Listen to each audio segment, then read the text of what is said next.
இன்றைய தலைப்புச் செய்திகள். தமிழ்நாட்டில் மருத்துவ கட்டமைப்பை மேம்படுத்தும் நோக்கில் மாண்புமிகு தமிழ்நாடு முதலமைச்சர் திரு ஜோசப் விஜய் அவர்கள் மிக முக்கிய நடவடிக்கை ஒன்றை எடுத்துள்ளார். தலைமைச் செயலகத்தில் நடைபெற்ற நிகழ்ச்சியில் சுமார் 2.90 கோடி ரூபாய் மதிப்பீட்டில் மருத்துவம் மற்றும் ஊரக நலப்பணிகள் இயக்கத்தின் பயன்பாட்டிற்காக 40 புதிய வாகனங்களை முதலமைச்சர் அவர்கள் கொடியசைத்து தொடங்கி வைத்தார். அந்த வாகனங்களுக்கான சாவிகளை ஓட்டுநரிடம் வழங்கி அவர் நேரில் வாகனத்தை இயக்கி இந்த சேவையை தொடக்கி வைத்தார். இந்த வாகனங்களால் மக்களுக்கு என்ன பயன்? இதோ விரிவாக பார்க்கலாம்.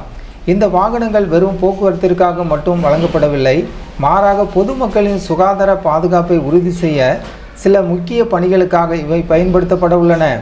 சட்ட அமலாக்கம்.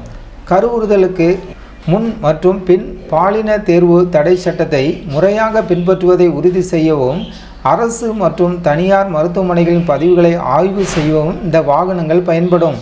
போலி மருத்துவர்கள் ஒழிப்பு.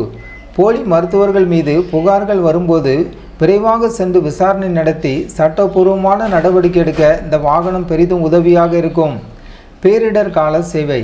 பெருந்தொற்று அல்லது பேரிடர் காலங்களில் மக்களுக்கு தேவையான மருத்துவ உதவிகளை துரிதமாக கொண்டு சேர்க்க இவை பெரிதும் உதவும். தரமான சிகிச்சை.